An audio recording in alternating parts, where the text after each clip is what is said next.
गुरु प्यारी परम सत्कार योग साध संगत को मेरा प्यार भरा राधास स्वामी जी। समूह साध संगत जी हो, आज बाबा जी महाराज जी का जन्म दिवस है। तो आप जी समूह साध संगत को बहुत बहुत मुबारकबाद जी, लाख लाख बधाई हो। आज बाबा जी को डेरा ब्यास की गद्दी संभाले हुए पूरे 35 साल हो गए हैं और 35 साल में बाबा जी ने हमें एक ही उपदेश दिया, जैसे हुजूर जी ने हमें उपदेश दिया था कि भाई नाम की कमाई से उत्तम और कोई भी कमाई नहीं है। आज बाबा जी के जन्म दिवस के ऊपर हम बहुत ही प्यारा सत्संग करने जा रहे हैं और मैं विनती करूंगा कि यह सत्संग हर एक सत्संगी के लिए बड़ा ही इम्पोर्टेंट है। यूं तो हम सब अपना बर्थडे मनाते हैं, मनाने में कोई हर्ज नहीं है, लेकिन जो आज आपके साथ सत्संग शेयर करने वाले हैं, इसमें आपको बहुत कुछ सीखने को मिलेगा और बहुत सारी ऐसी बातें हैं जो मन को ठेस भी पहुंचा सकती हैं, लेकिन जो सच है वो सच ही है। परमार्थ का मतलब है सच के रास्ते पर चलना। जो सच है वो तो कड़वा ही होता है, सच को एक्सेप्ट करना थोड़ा सा मुश्किल है। तो मैं आप जी समूह साध संगत को एक बार फिर से बाबा जी के जन्म दिवस की हार्दिक शुभकामनाएं देता हूं जी। और जो चैनल के ऊपर नए आ रहे हैं वो चैनल को सब्सक्राइब ज़रूर कर दीजिएगा और हमारे इसी चैनल के ऊपर बहुत प्यारी प्यारी साखियां हैं, उन्हें भी जाकर ज़रूर सुनिएगा, बाकायदा उनकी प्लेलिस्ट बनी हुई है। तो आज बाबा जी के जन्म दिवस के ऊपर बड़ा प्यारा सत्संग शुरू करते हैं। आज की वाणी है भगत बेणी जी की। भगत बेणी जी ने अपनी वाणी में लिखा है, रे नर गर्भ कुंडल जब आछत, उर्ध ध्यान लिव लागा, मृतक पिंड पद मद ना, अहिनस एक अज्ञान ना लागा, ते दिन सबल कष्ट महादुख, अब चित अधिक पसारया, गर्भ छोड़ मृत मंडल आया, तौ नर हरि मनो विसार्या। भगत बेणी जी महाराज का यह शब्द है, जिन्होंने माता के गर्भ से लेकर इस शरीर के त्यागने तक का खाका खींचा है। इस पावन शब्द के जरिए आपने फरमाया है, रे नर गर्भ कुंडल जब आछत। इसका अर्थ है जब जीव माता के गर्भ में प्रवेश करता है, माता के गर्भ से होकर फिर इस धरती की गोद पर आता है, इस धरती पर फिर ये किस तरह जिंदगी बसर करता है और फिर अंत में किस तरह काल इसको खाक में तब्दील कर देता है, या इस काल से निकलकर हमेशा हमेशा के लिए उस अकाल में समा जाए। यह यात्रा है इस जीवन की। इस जीव की शुरुआत कहाँ से हुई और फिर अंत कहाँ है? जन्म क्या है? जीवन क्या है? जन्म माँ बाप के संयोग से होता है, जबकि जीवन गुरु के संयोग से मिलता है। इसमें कोई शक नहीं है कि ये शरीर माँ बाप के द्वारा बना, पर इसके अंदर जो आत्मिक ज्योत है, समझना है, आज बड़ा ही खास सत्संग है। इसके अंदर जो आत्मिक ज्योत है वह माँ बाप नहीं बना सकते। इसी वास्ते जिनके अंदर अपने जन्मदिन को मनाने की चाहना है, उनको बिल्कुल नहीं पता कि उनका जन्म किस दिन हुआ। इसलिए ये जन्मदिन मनाना सिवाय एक मूर्खता के और कुछ भी नहीं है। सच्चाई तो यही है कि किसी को नहीं पता कि हमारा जन्म कब हुआ। क्या आपको पता है कि माँ के पेट में आप कब आए?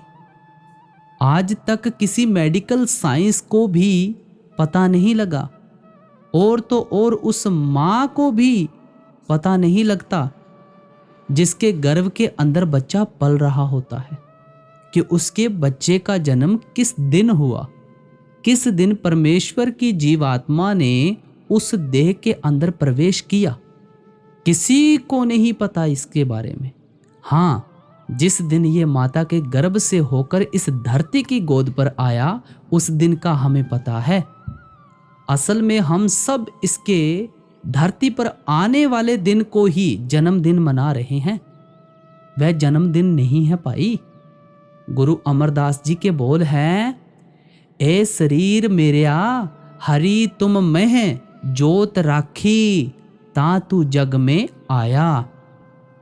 जिस दिन परमेश्वर ने हमारे अंदर वह आत्मिक जोत रखी थी, जन्म तो उसी वक्त हो गया था। उसके बाद हम इस संसार में आए। बच्चे की तो बात छोड़ो, परमात्मा ने इतना बड़ा ब्रह्मांड रचा, संसार बनाया, उस दिन का किसी को नहीं पता। गुरु नानक देव जी के बोल हैं, थिति वार न जोगी जाने, अरत माह ना कोई, जा करता सिरठी कौ साजे, आपे जाने सोई। आप फरमाते हैं कि तिथि वार का तो किसी जोगी को नहीं पता कि परमात्मा ने संसार पूर्ण मासी को बनाया या अमावासी को। वार का नहीं पता कि मंगलवार था या एतवार था। परमात्मा ने संसार सर्दियों में बनाया, गर्मियों में बनाया या चौमासे में बनाया। हिंदुस्तान में 6 ऋतुएं हैं, 12 महीने हैं। महीनों का नहीं पता कि जनवरी था या फरवरी, नवंबर था या दिसंबर। गुरु नानक देव जी फरमाते हैं, वेला ना पाया पंडित, जे होवे लेख पुराण। वेल का मतलब वेला, समय। सुबह थी, दोपहर थी, शाम थी, रात थी, 2 बजे थे या 10 बजे थे, कोई नहीं जानता। पंडितों को भी नहीं पता, विद्वानों को भी नहीं पता। 18 पुराण हैं। नहीं तो पुराण का एक अध्याय ये भी तो होता कि परमात्मा ने संसार किस दिन बनाया। जब इतने बड़े ब्रह्मांड की रचना का किसी को पता नहीं, तो क्या हमें इस शरीर के जन्मदिन का पता है? इसलिए आज के इस शब्द के जरिए हमने विचार करना है कि आखिर ये जीवन है क्या। क्योंकि कई बार जिंदगी निकल जाती है, पर अक्सर जिंदगी समझ नहीं आती। बहुत कम लोग हैं जिनको जीवन की ये यात्रा समझ आ गई कि आखिर जाना किधर है और जा कहाँ रहे हैं। भगत वेणी जी महाराज फरमाते हैं, रे नर गर्भ कुंडल जब आछत, प्रारंभ से ही जीवन की गाथा माता के गर्भ से शुरू हुई है। आप फरमाते हैं, ओए जीव, जब तूने माता के गर्भ में प्रवेश किया तो उर्द ध्यान लिव लागा। कहते हैं तू उल्टा लटका था, पर तेरा ध्यान बड़ा ऊंचा था। भाव उस परमात्मा से जुड़ा हुआ था। मगर कैसे? जैसे हमारे सामने कोई बंदा आकर खड़ा हो जाए, अगर हम उसका सिर देखेंगे तो पैर नजर नहीं आएंगे, पैर देखेंगे तो सिर नजर नहीं आएगा। ठीक इसी तरह जब हमारी दृष्टि संसार की तरफ होती है, निराकार नजर नहीं आता। जब निराकार की तरफ होती है, संसार नजर नहीं आता। जब हमारी दृष्टि पदार्थ की तरफ होती है, परमार्थ का कुछ पता नहीं लगता। जब परमार्थ की तरफ होती है, पदार्थ का कुछ नहीं पता लगता। तो बंदे की पहचान है कि दृष्टि कितनी ऊंची चली गई, विचार कितने ऊंचे गए। आसमान को देखना हो तो नीचे थोड़ी देखना होगा, दृष्टि तो ऊंची करनी पड़ेगी। और परमात्मा तो बहुत ऊंचा है। पंचम पातशाह ने कहा, अति ऊंचा ता का दरबारा। अगर उसे विचारना है, उसे समझना है, देखना है, तो दृष्टि तो ऊंची करनी पड़ेगी। फिर कहते हैं, मृतक पिंड पद मदना, अर्थात आज हम जिन जिन चीजों का अहंकार किए बैठे हैं, कहते हैं जब माता के गर्भ में उल्टे लटके थे, जब माता के गर्भ में उल्टे लटके थे, उस वक्त तुझे इस रंग रूप आकार का भी कोई अहंकार नहीं था। क्यों? क्योंकि अहिंस एक अज्ञान ना लागा, अर्थात दिन रात, प्यारे दिन रात उस परमात्मा की बंदगी में थे, उसकी याद में खड़े थे। इसलिए उस वक़्त कोई अज्ञान वाला नागा होता ही नहीं था, कोई छुट्टी होती ही नहीं थी कि केवल एक दिन सत्संग पर जाएंगे, आगे पीछे जाने की क्या ज़रूरत है। अब तो भजन बंदगी में भी नागा है। जब उस वक़्त गुरु नानक देव जी ने फरमाया उर्ध तप अंतर करे बन जारिया मित्रा खसम सेती अरदास, उस वक्त उल्टा लटका परमात्मा की बंदगी करता था और दिन रात यही अरदास करता था कि ऐ मालिक तू मुझे जैसे तैसे बस यहां से बाहर निकाल, मैं तुझे कभी नहीं भूलूंगा, ये तेरा मेरा वादा है। और ये रोज की इसकी यही अरदास थी, हर वक्त की अरदास थी। क्यों? क्योंकि वहां कोई और अरदास थी ही नहीं, ना तो वहां मकान की मांग थी, ना दुकान की, ना किसी साजो सामान की। वहां तो केवल और केवल एक ही मांग थी, यहां से बाहर निकाल, बस यहां से बाहर निकाल। इसलिए बेणी साहिब महाराज कहते हैं, ते दिन संभल कष्ट महादुख, उन दुख वाले कष्ट वाले दिनों को याद करके देख। अब याद करें तो करें कैसे, क्योंकि वे दिन तो चाहकर भी किसी को याद आते नहीं। क्यों? आपने कहा अब चित्त अधिक पसारिया, क्योंकि अब हमने अपना मन ही इस संसार में बड़ा फैला दिया है। अब हमारी वासनाएं ही पूरी नहीं हो रही, जुबान के स्वाद ही पूरे नहीं हो रहे, कपड़ों के फैशन ही खत्म नहीं हो रहे, आंखें रूप देख देख कर तृप्त नहीं हो रही। आखिर हम कर क्या रहे हैं? अगर माता के गर्भ में वह अपनी ज्योत का कनेक्शन हमसे तोड़ लेता तो इसका नतीजा क्या होता? पंचम पातशाह फरमाते हैं, मात गर्भ में आपन सिमरन दे तहां तुम राखण हारे।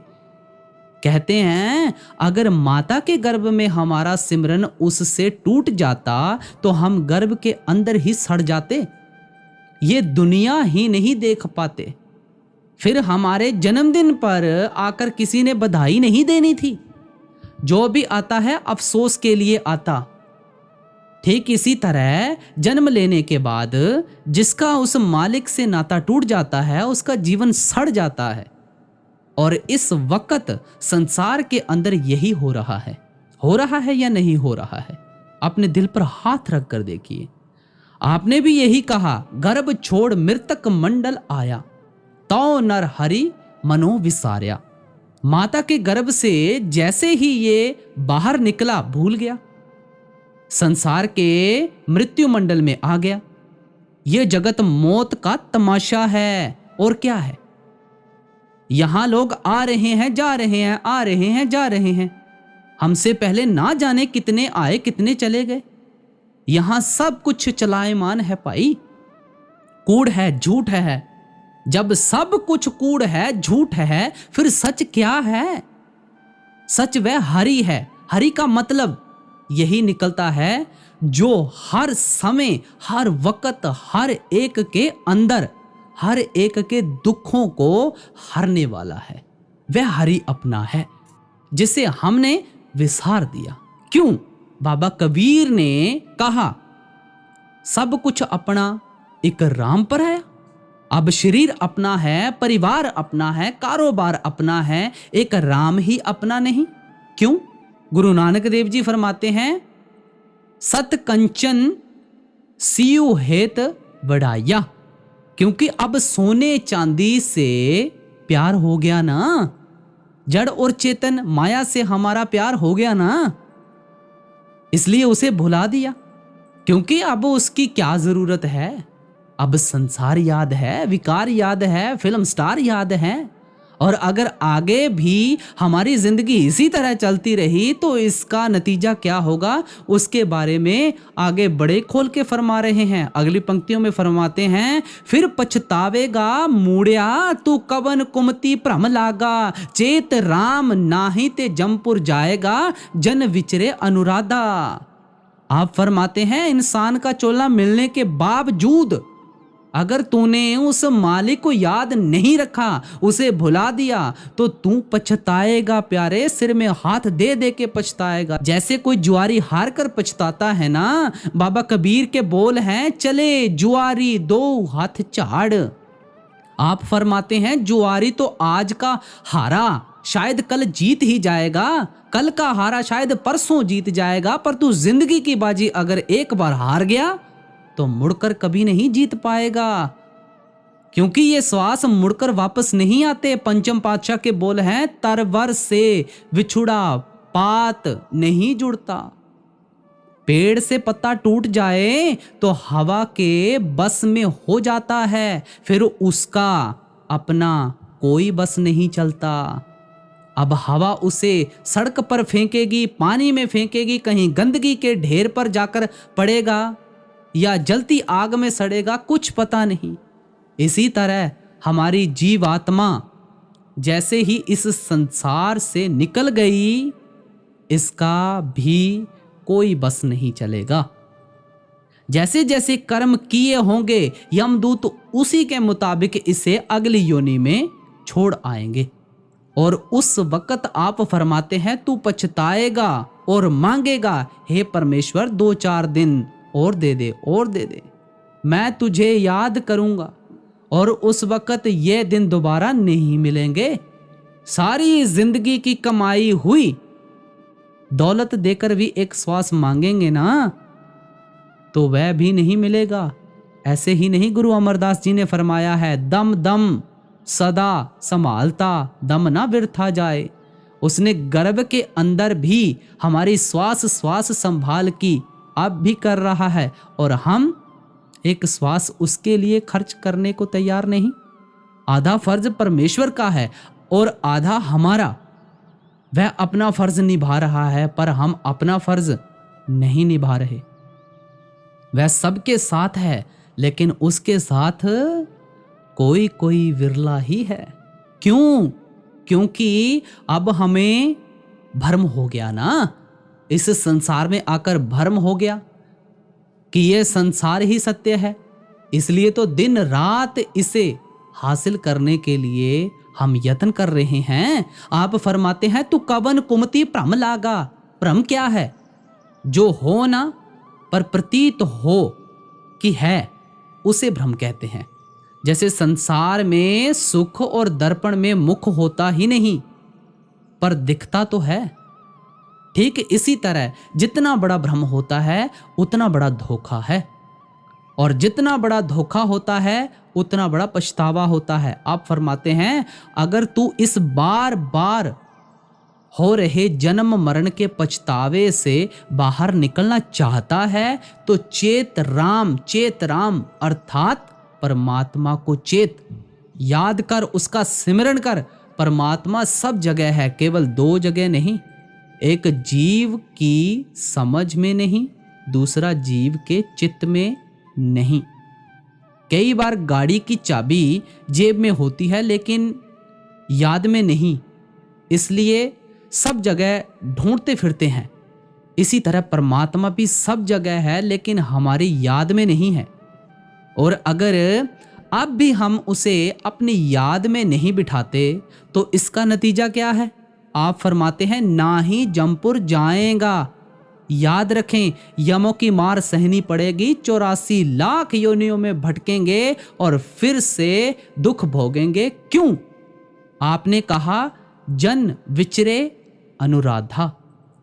यहां जन का मतलब है जानो, क्योंकि हम बड़े गलत रास्ते पर चल रहे हैं, गुरु की बात मानने को तैयार नहीं। अनुराधा का मतलब यही निकलता है उल्टे रास्ते पर।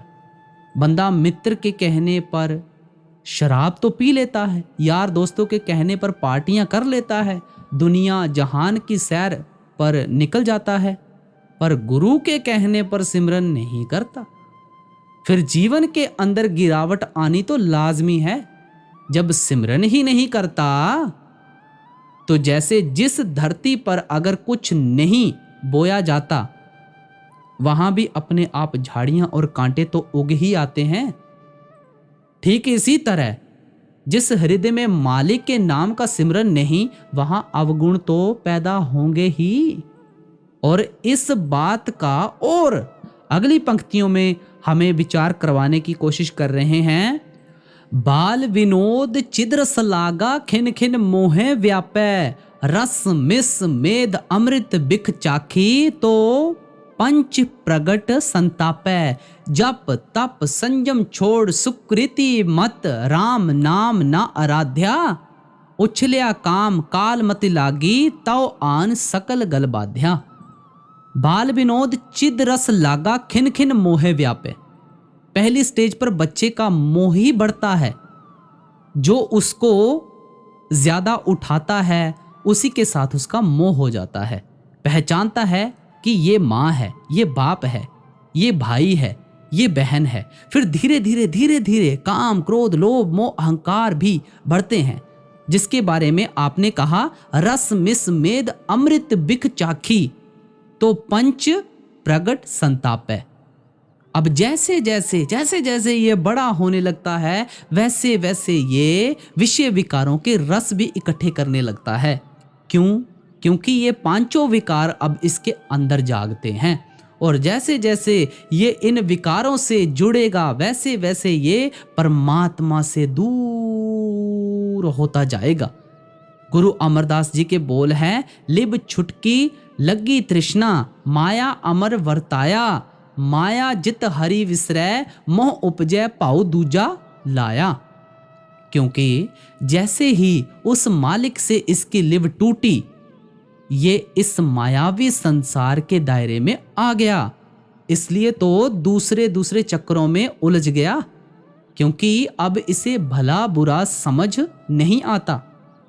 जिसे भला समझता है वह है बुरा, जिसे ये अमृत समझता है वह है जहर। पंचम पातशाह के बोल हैं, अमृत कोड़ा बिख्या मीठी, साकत की विधि नैनो डीठी। क्योंकि जैसे जैसे जवानी नजदीक आती है विषय विकारों की वृत्ति भी बढ़ती चली जाती है। वह इसलिए क्योंकि आपने कहा जप तप संयम छोड़ सुकृति मति मैली होनी ही थी। जब इसने जप छोड़ दिया, तप छोड़ दिया, संयम छोड़ दिया। याद रखें, हवा अगर संयम में है तो हमें जीवन दे रही है। अगर तूफान बन जाए तो फिर घर उजाड़ कर रख देगी। आग संयम में है तो हमारे 36 प्रकार के भोजन पका रही है। अगर सिलेंडर फट जाए तो तबाही मचा देगी। ठीक इसी तरह इसके अंदर भी ये विकार अब फटने लगते हैं, क्योंकि बचपन चला गया, जवानी चली गई। काम चाहिए संयम में हो तो संसार की उत्पत्ति होगी। पेट्रोल चाहिए गाड़ी चलाने के लिए, इसी तरह काम भी चाहिए जिंदगी चलाने के लिए। पर काम को कोई संयम ही नहीं, ब्रेक ही नहीं, तो वह दुराचारी है। गाड़ी में पेट्रोल तो है लेकिन रेडिएटर के अंदर कूलेंट ही नहीं, तो इंजन तो नष्ट हो जाएगा।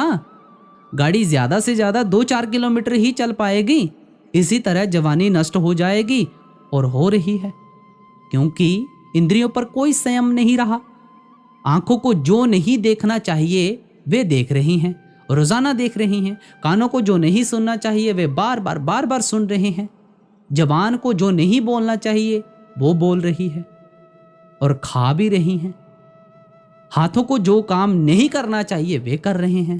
पैरों को जहां चलकर नहीं जाना चाहिए रोजाना शाम को वहीं जा रहे हैं। फिर बुद्धि को जो फैसला करना चाहिए वह नहीं कर रही। क्यों?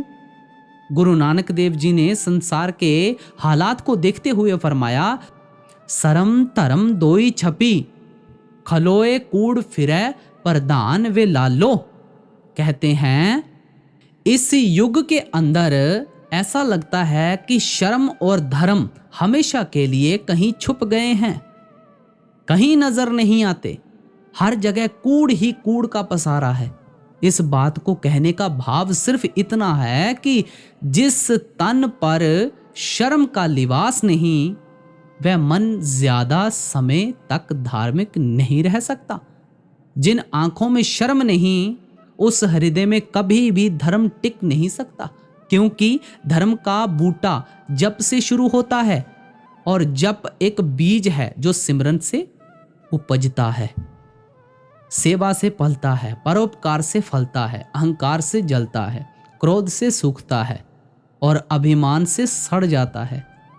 इसलिए तो प्रार्थना भरे लहजे में पंचम पातशाह ने कहा कि हरि पर्यो स्वामी के द्वारे दूजे बुद्धि विवेका। कहते हैं, हे सतगुरु कृपा कर हमारी झोली में तू विवेक बुद्धि डाल, क्योंकि जिसे विवेक बुद्धि आ गई वह फिर गलत काम नहीं करेगा। मन का तो काम है शरारत करना, वह करेगा, पर लगाम है बुद्धि जो उसे रोक लेगी। और जिसे भी गुरु की मति आ गई और ये मति अगर उसकी निरंतर चलती रही तो इसका नतीजा क्या होगा? तीसरी पातशाही ने फरमाया, सतगुर की मत जिन लई सो सतगुर माही समाना। कहते हैं वह तो अपने गुरु के अंदर ही समा जाएगा। सतगुरु में हर एक इंसान कहीं ना कहीं जाता है। कोई मंदिर मस्जिद गुरुद्वारों में जाते हैं, कोई गिरजाघरों में जाते हैं, कोई कहीं और जाते हैं। वहां जाकर हम दान पुण्य भी करते हैं, कहीं रुमाल चढ़ाते हैं, कहीं चादर चढ़ाते हैं, कहीं कुछ और भी चढ़ाते हैं, लेकिन वापस आते वक्त उन चीज़ों को हम उठाकर नहीं लाते। पर अफसोस, बंदा थोड़ी देर सत्संग में आता है, अपनी मति को अपने गुरु के आगे रखता है और वापस जाते वक्त अपनी मति को फिर से उठाकर ले जाता है। फिर जीवन बदले तो कैसे बदले भाई? क्योंकि आपने कहा राम नाम ना आराध्या। अब मालिक का नाम किसे याद है? संसार याद है, कारोबार याद है, फिल्म स्टार याद है, छोटा सा बच्चा भी बता देता है कि ये एक्टर कौन सा है, ये खिलाड़ी कौन सा है। पर सत्संग में शब्द कौन से महात्मा का है बिल्कुल नहीं पता। अरे भाई क्यों? आपने कहा उछलिया काम काल मती लागी तव आन सकत गल बांधिया, क्योंकि काम ने आकर आंखों पर ऐसा पर्दा डाल दिया। हर एक के अंदर 3 वासनाएं प्रधान होती हैं।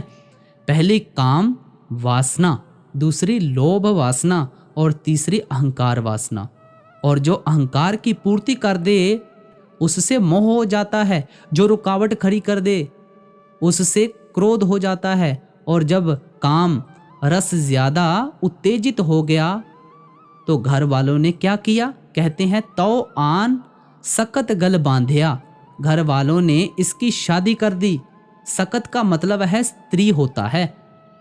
कहते हैं इसका ब्याह कर दिया, लेकिन ब्याह होने के बाद इसकी कैसी अवस्था रही उसका खुलासा आप आगे फरमा रहे हैं। अगली पंक्तियों में फरमाते हैं, तरन तेज पर त्रिह मुख जोहे सर अफसर न पछाणिया, उन्मत काम महा बिख भूले पाप पन न पछाणिया, सत संपत्ति देखी इयो मन गरीबा, राम हृदय ते खोया, अबर मूर्ति माया मन तोले, तो पग मुख जन्म बिगोया।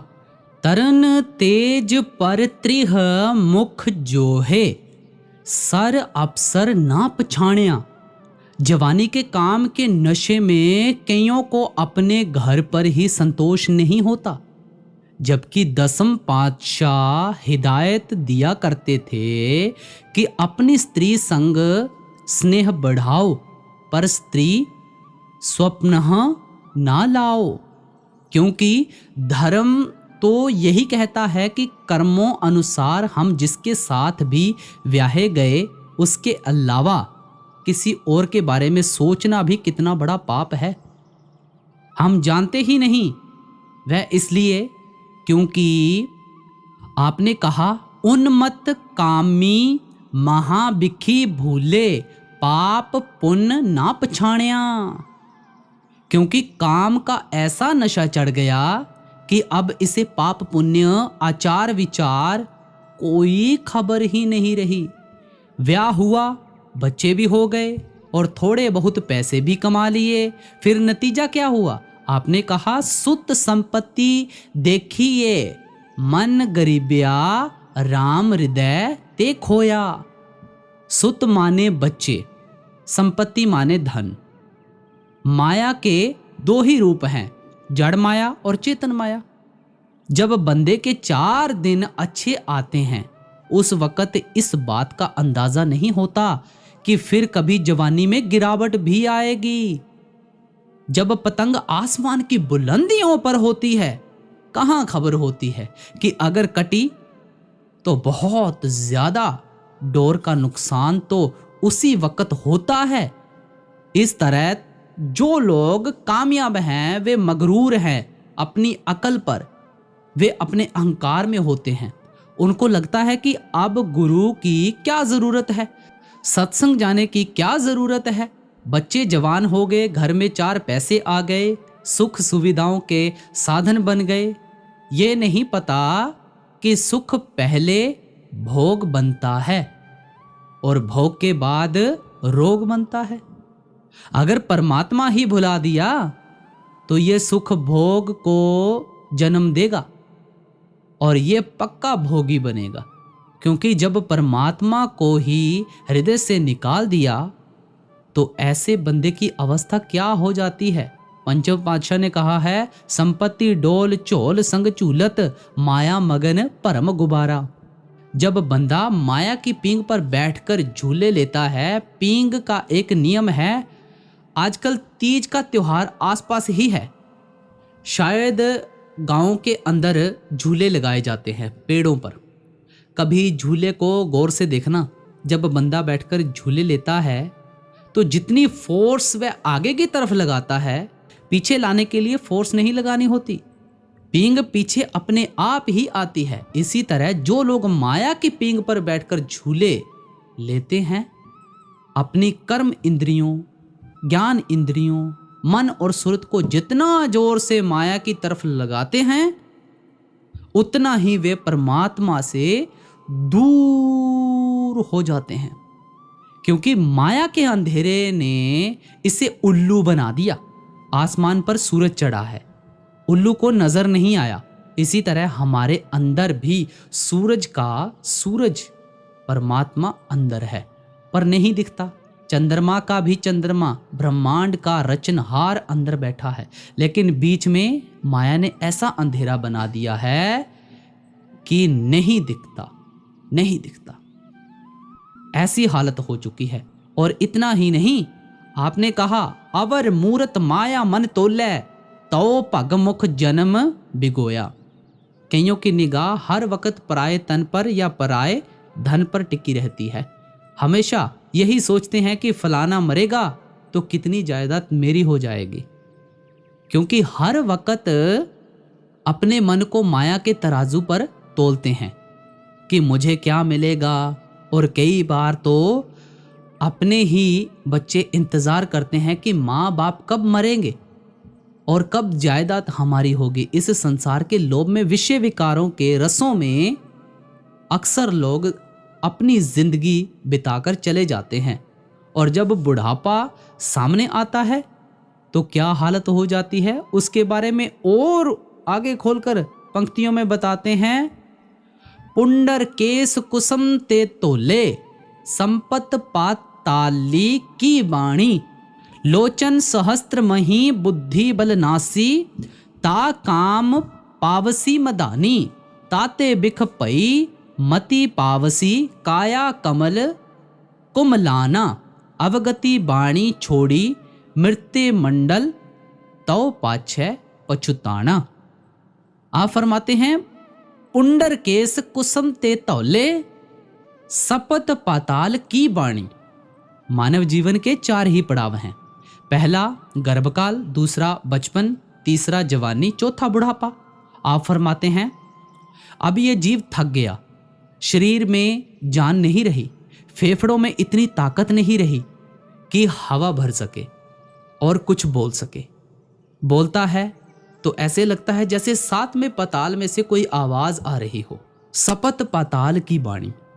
और दूसरी बात आपने कही पुंडर केस कुसुम ते तौल। कुसुम का फूल बहुत ही सफेद रंग का होता है और आप फरमाते हैं उससे ज्यादा सफेद तो अब इसके बाल हो गए, और बाल सबसे पहले कानों की तरफ से सफेद होते हैं। क्यों? क्योंकि बुढ़ापा आकर आवाज लगाता है तेरा बचपन चला गया, जवानी चली गई, उसमें से गुनाह हो गए, कम से कम उन्हें तो धोने की कोशिश कर। हम जितने यहाँ बैठे हैं, जितने सत्संग सुनते हैं, क्या हमें नहीं पता कि हमने अपने माँ बाप से छुपकर क्या किया, अपनी औरत अपने आदमी से छुपकर क्या किया? सब कुछ पता होने के बावजूद फिर भी बंदा अपनी आंखें मूंद लेता है। क्यों? क्योंकि अंदर अपने गुनाह नजर आते हैं, और जब तक अपने गुनाहों पर निगाह टिकती नहीं, जीवन बदल नहीं सकता। लोचन सहस्त्र मही बुद्धि बल नासी, ता काम पावसी मधानी। कहते हैं शरीर में अब जान नहीं रही, आंखों से दिखना भी कम हो गया, लेकिन कामनाओं की मधानी अभी भी हम संसार में चलाना चाहते हैं। क्यों? क्योंकि शरीर बूढ़ा होने से कामना बूढ़ी नहीं होती, लोभ बूढ़ा नहीं होता, उल्टे और जबान होते हैं। संसार की सरकारों ने तो हमें 60-65 साल में रिटायर कर दिया। अब प्रार्थना करें कि ये शरीर रिटायर होने से पहले पहले मन वासनाओं से रिटायर हो जाए, क्योंकि मन कभी भी रिटायर नहीं होता। मन को मारना था गुरु के शब्द ने, गुरु के ज्ञान ने, उसे हम ऊपर ऊपर से गाते हैं।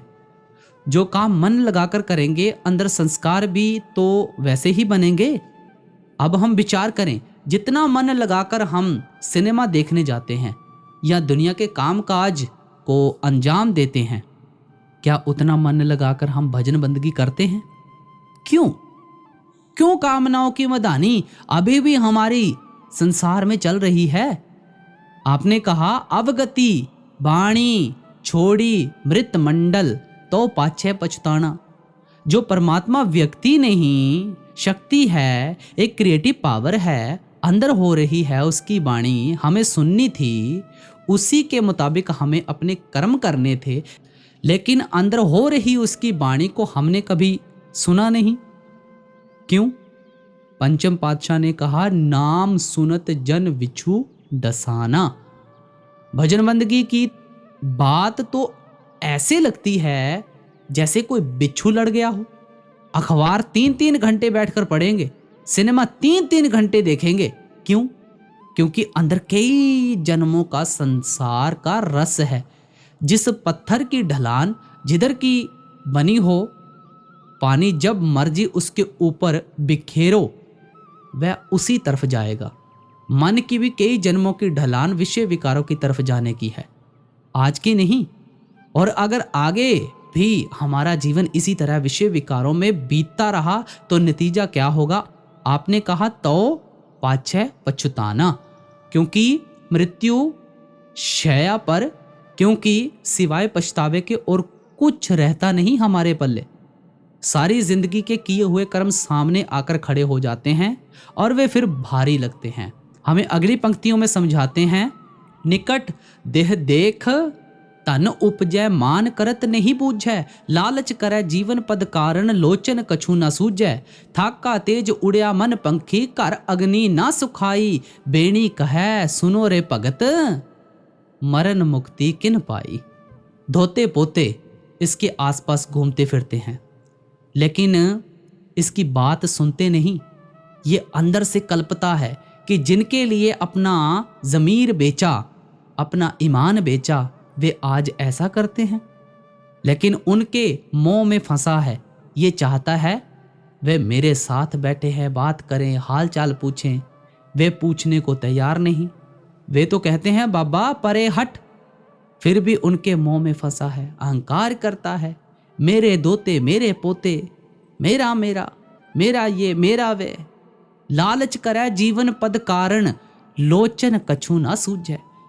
आंखों से दिखना बंद हो गया, कानों से सुनना बंद हो गया, घुटने चल नहीं सकते, शरीर में बल नहीं, लेकिन अभी भी और जीने की तमन्ना भरी पड़ी है कि और 2 4 5 साल जी लूं। बड़े लोग मिलते हैं दुनिया में जो कहते हैं मैं पोते का ब्याह तो देख लूं। आखिर पता नहीं हम किन चक्रों में घूम रहे हैं। अरे जिसके अंदर संसार की वासनाएं जितनी ज्यादा होंगी उसको उतना ही मरने से डर लगेगा, और जिस दिन ये वासनाएं समाप्त हो जाएंगी नतीजा क्या होगा? जैसा कबीर साहिब जी फरमाते हैं, जिस मरने ते जग डरै, मेरे मन आनंद, मरने ही ते पाइए पूर्ण परमानंद। हमें 60 70 80 साल मिले, हमने क्या किया? 2 मकान बना लिए होंगे, 2 4 दुकानें बना ली, 2 4 बच्चों को जन्म दे दिया होगा। ये काम तो जानवर भी कर लेते हैं। अपने परिवार को पालना तो वे भी कर लेते हैं, रहने योग्य घोंसला वो भी बना लेते हैं। गुरु नानक देव जी फरमाते हैं, जन्म का फल क्या गण, जाहर भगति ना पावो। कहते हैं तेरे जन्म लेने का फायदा क्या हुआ, क्योंकि भक्ति भावना तो तेरे अंदर पैदा हुई नहीं। थाका तेज उड़या मन पंखी, कर अग्नि ना सुखाई। एक दिन कहते हैं इसकी मृत्यु हो गई, होनी है, वो तय है, वह तो सबकी होनी है, जो आया है वह जाएगा भी। लेकिन अब आंगन में पड़ी हुई लाश किसी को अच्छी नहीं लगती। जो आता है यही पूछता है कितने बजे लेकर जाना है, कोई नहीं पूछता कि कितने दिन रखना है। जिस घर में 60 70 80 साल बिताए उस घर में एक घड़ी रखने को तैयार नहीं। ये है संसार की परिभाषा, जिसके पीछे बंदा लग लग कर अपनी सारी जिंदगी बर्बाद कर देता है। और बात फिर भी समझ नहीं आती कि आखिर ये जीवन है क्या। इसलिए कबीर साहिब जी कहते हैं, रे बोर तोहे घड़ी ना रखे कोई, तू राम नाम जप सोई।